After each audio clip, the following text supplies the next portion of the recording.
SuperTalk Mississippi media production.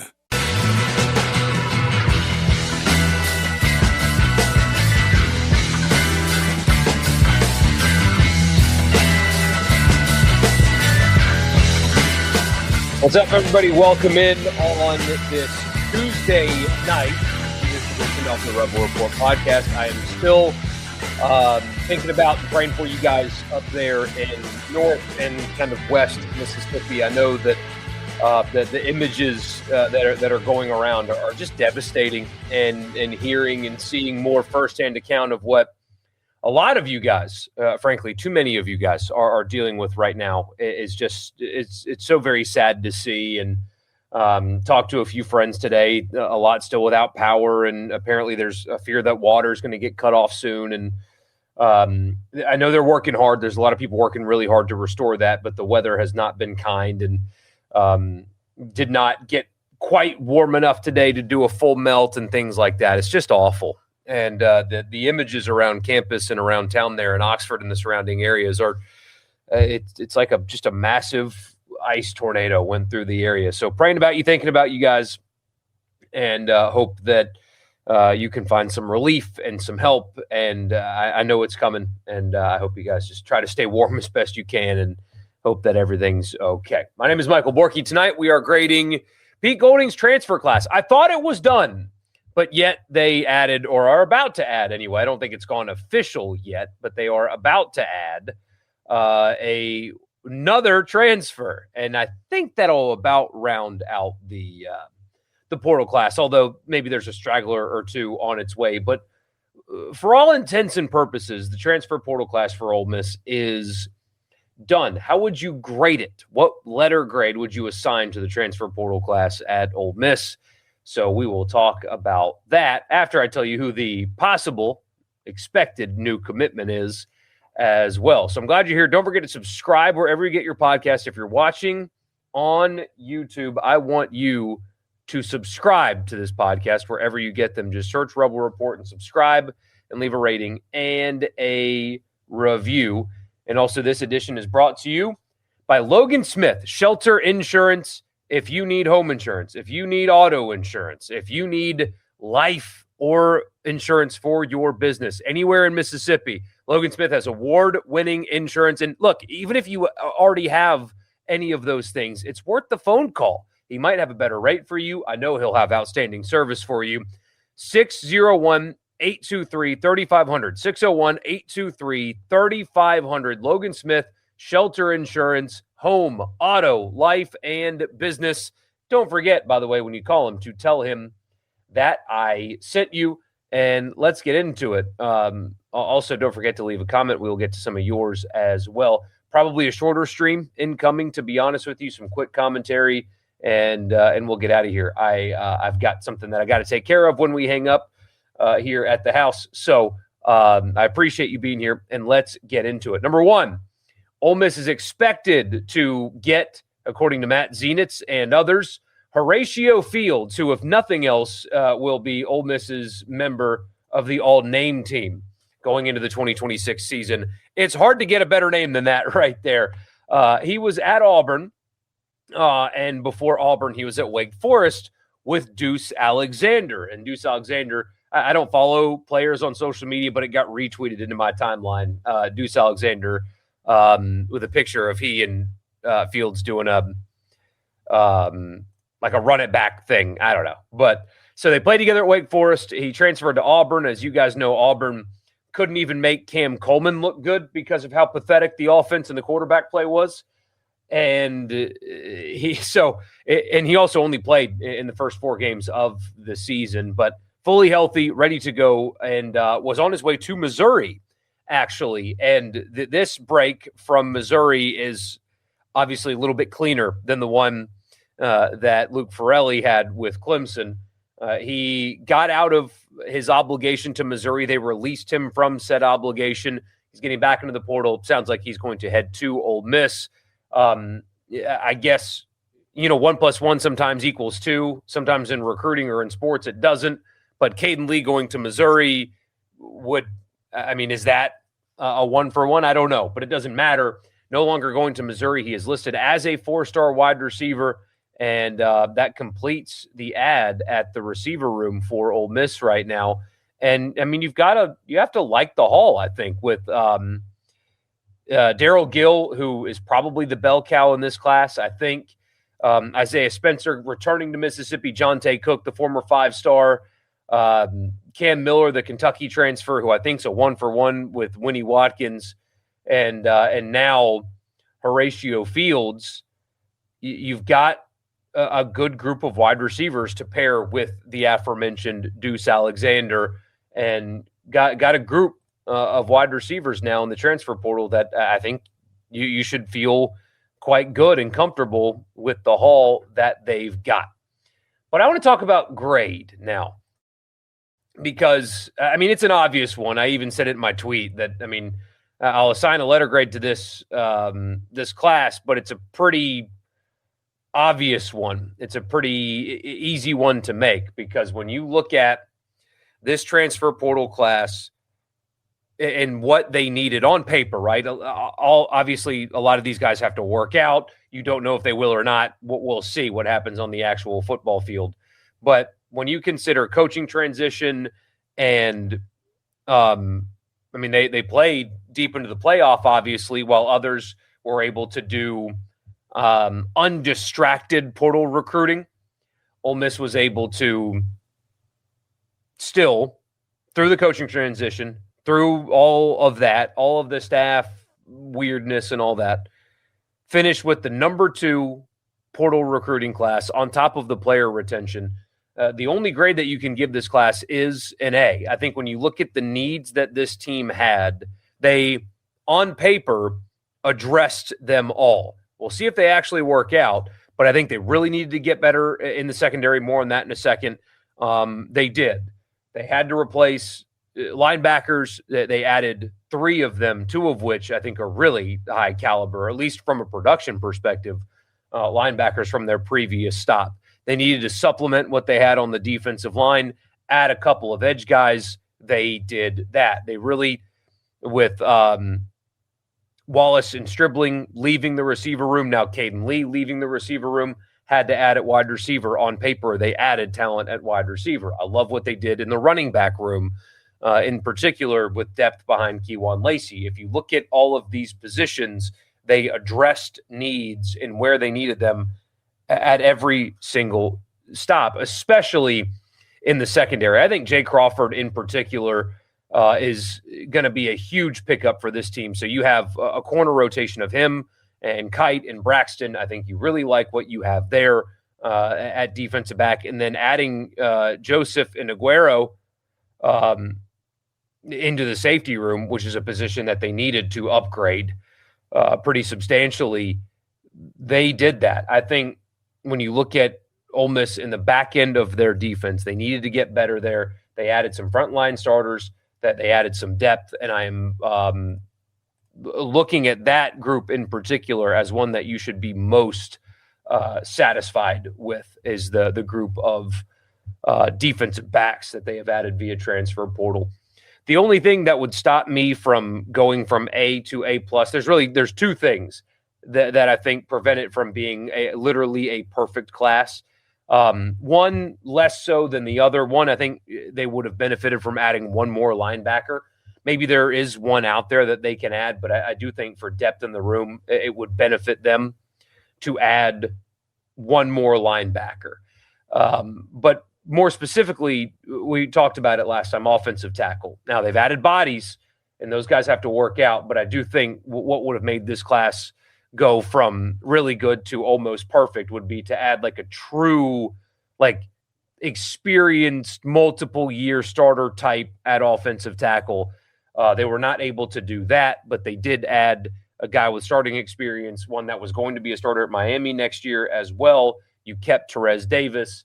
So there's a pathway, and I'm not going to doubt John Garrison anymore because of, he proved it this year, getting that group to go from where they were at the start of the season to where they were at the end of the season is a pretty remarkable coaching job from the Ole Miss offensive line coach.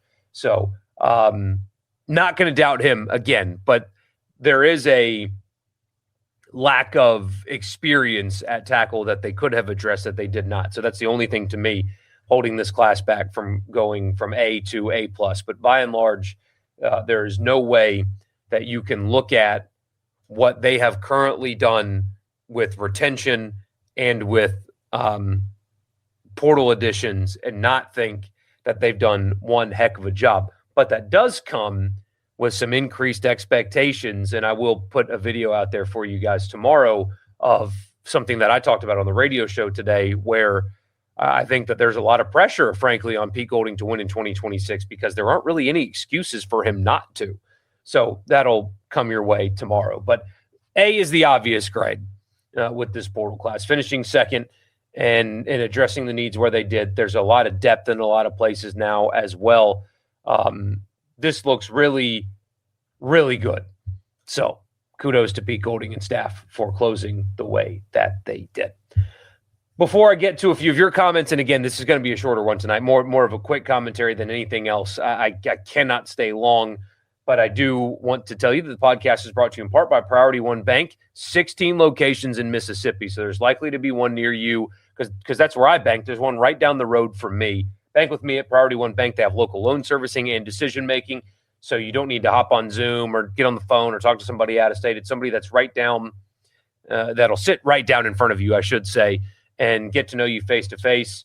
The online banking platform is outstanding as well. So check them out and bank with me at Priority One Bank. Also Advantage Business Systems for all of your office technology needs, absms.com. All right, this being the first true portal class for Pete, think he nailed it, honestly. It really is quite good. There's very little room to complain. Again, I was kind of nitpicking a little bit, but yeah, those are your areas where you have some questions. And other than that, you should be super thrilled with that. What will happen with this tampering situation? Honestly, it is a good question. I don't know. I think anybody that is truly speaking of from a position of absolute knowledge is speaking out of turn, because this is unique, right? The NCAA said that they have processed tampering complaints a lot, and sure, maybe they have.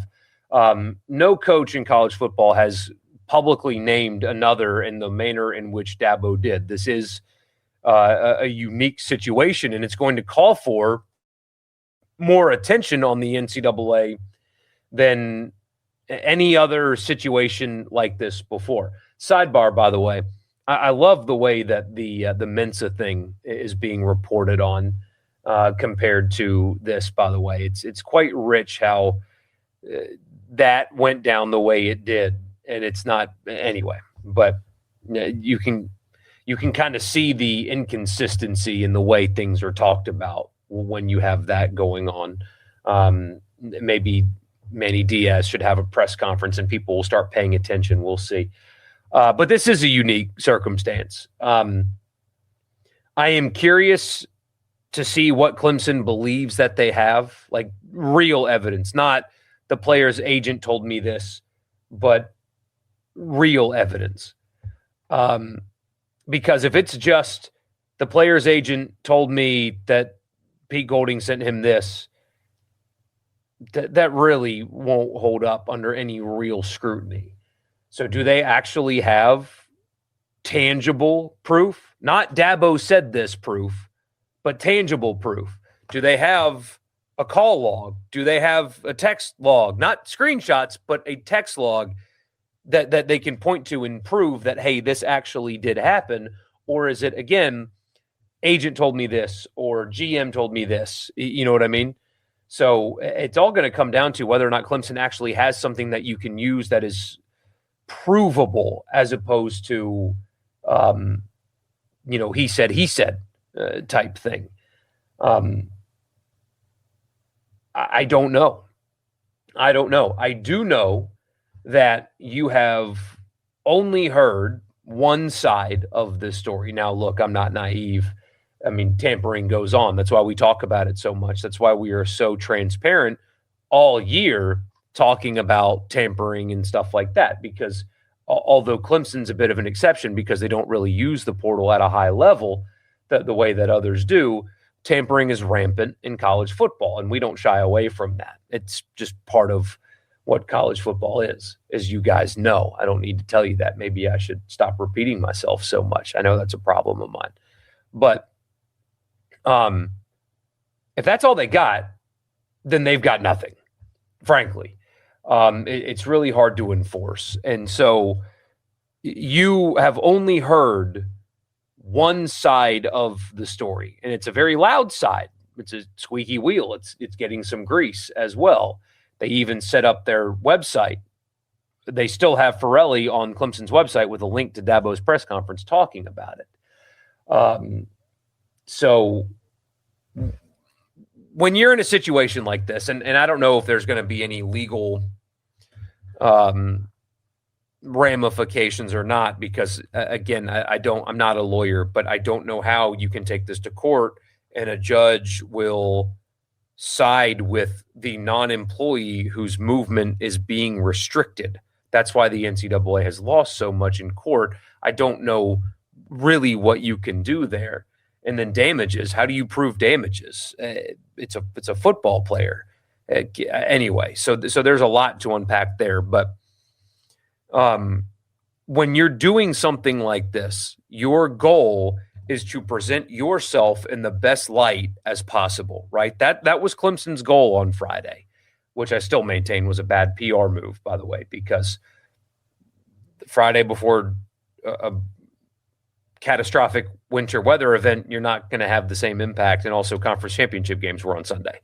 Like you're not going to have the desired impact and the needle moving that you could have had you done it today.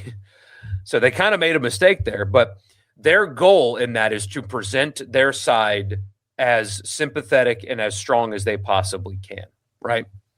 Ole Miss has not responded or really done anything.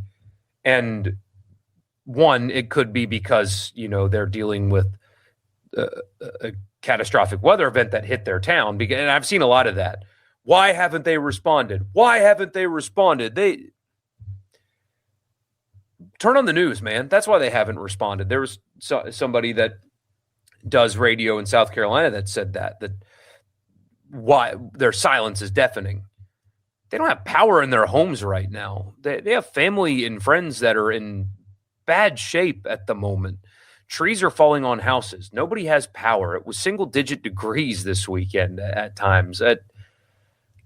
Wake up for a second. And there are real-world things that are happening in the town in which these people live, number one. And number two, maybe they're using the PR strategy of say nothing and it goes away. I don't know. But you have only heard one side, and believing the one side is being presented fairly without bias is probably not the right way to go about it either. But when you only have one side of the story, there's only so much you can go off of, I suppose. But that's all you've heard. And, in the opinion business, which is what I'm in, you don't have to, hold yourself to journalistic standards necessarily. You're just reacting to what you see. But I would caution people, like you have only heard from one, and it's a disgruntled one. It's one that is losing games in this era because they haven't adapted. And I mean, with another season like they just had, Dabo is going to be out of a job. He's been frustrated within his own fan base. Remember, he had the press conference earlier this season where it was, if y'all are tired of winning, I'll go somewhere else. Well, throw out a 6-loss season and they're going to be tired of losing, and they will make you go coach somewhere else. So you have the desire to distract, the desire to deflect blame. And when you're presenting your side in a situation like this, you do it in such a way to make yourself look as good as possible and your opponent as bad as possible. That's just that's something that I would caution people, but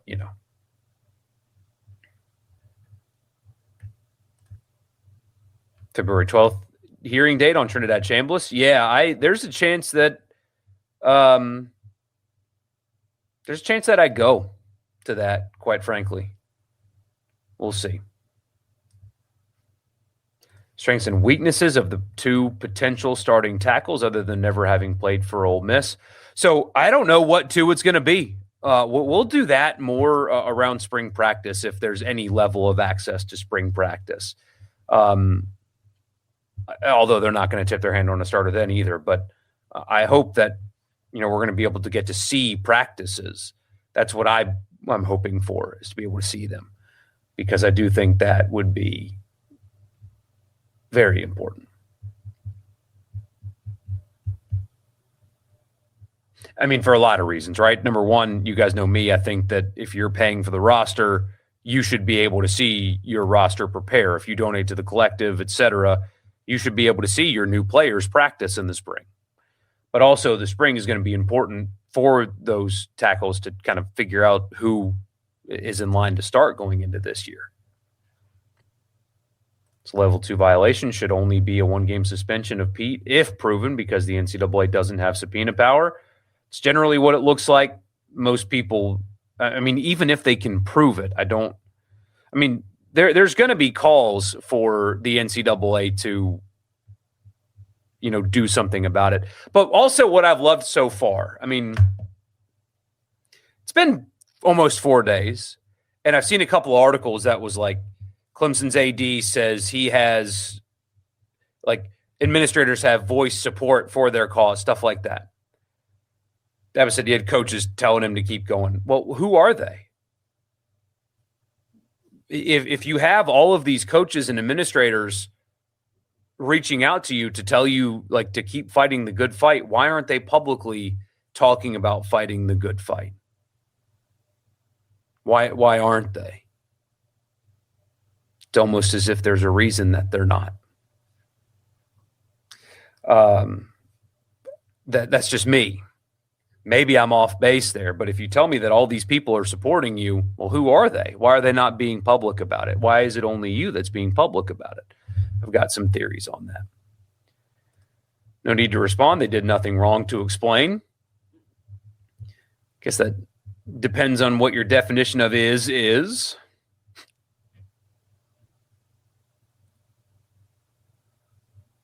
You want a true spring game? I do too, actually, especially without the spring portal window. It would make sense. It would make sense. The committee decided to stay at a 12-team playoffs, good or bad? Well, it actually wasn't the committee. It was the Big Ten and the SEC that made the decision not to expand because they couldn't agree on a format to expand to. It's a bad thing for the SEC because the other conferences have a 9-game conference schedule, but they don't have the Power 4 requirement. And you have, the SEC did not get the expanded format. They're going to 9 conference games, and they kept the Power 4 requirement. So the SEC made their schedules more difficult, added 8 more losses to their league, and did not get the expanded playoff. So there's a real chance that the SEC gets fewer teams in the playoff because of their own self-inflicted wound. Nobody made the SEC go to 9 conference games. They did it, at least the word was, under the assumption that they were going to get the 16-team playoff that they wanted to mitigate those 8 additional losses. That's a bad move. I think it should stay at 12. I think the SEC screwed up and got shoved into a locker by the Big Ten, who's already passing them anyway on the football field. It was an unforced error from the league office to do that.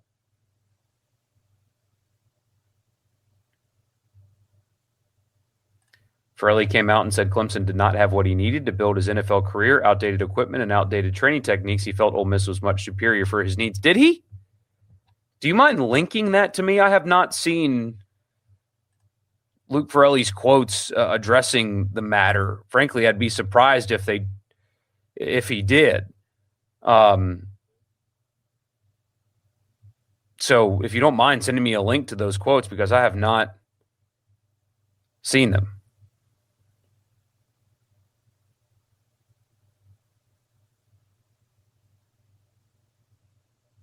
See this tweet from Chris Vanini, man. Look at this. Before playing together at Duke, Mensah and Barkate were at Tulane and Harvard, respectively. So if you talk about Miami taking them from Duke, remember Duke took them from somewhere else too. Well, it is so interesting how that is being framed in this case. When Miami very clearly tampered to get them, now suddenly that's how it's being spun.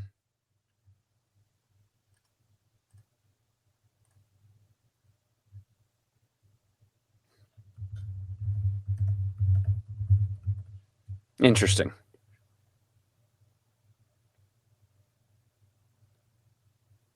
Yeah, similar to Watkins with LSU saying, yeah, the technology thing, that made me laugh. That made me laugh. Pretty bad.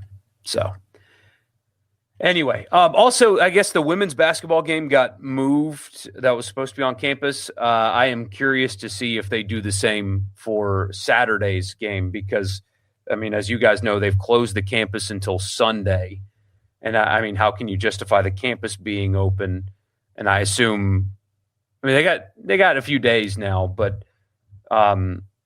there's still going to be a lot of work to do. I don't know how you can host a basketball game on that campus considering what has happened to it.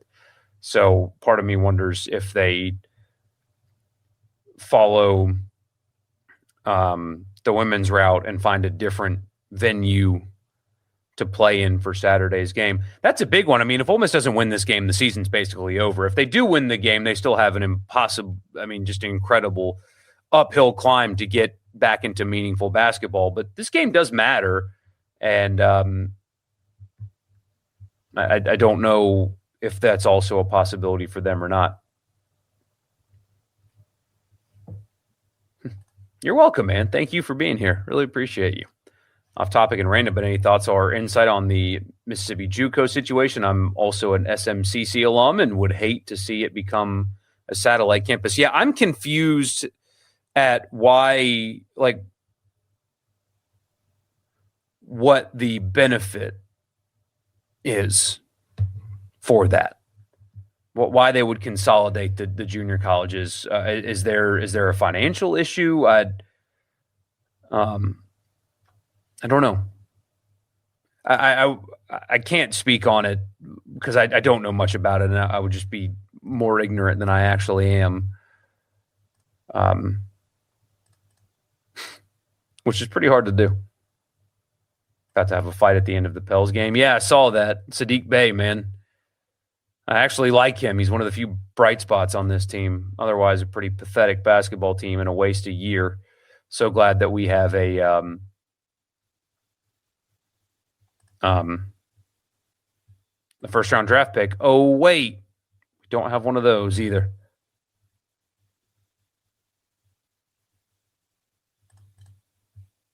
Anyway, y'all don't care about Pelicans basketball. I'm going to get out of here. Really appreciate it. I know it's a bit of a shorter one tonight, but I got to get going. You guys are the best. Don't forget to subscribe to the podcast feed wherever you get them, and I will see you on the next one. Y'all have a good night. A SuperTalk Mississippi media production.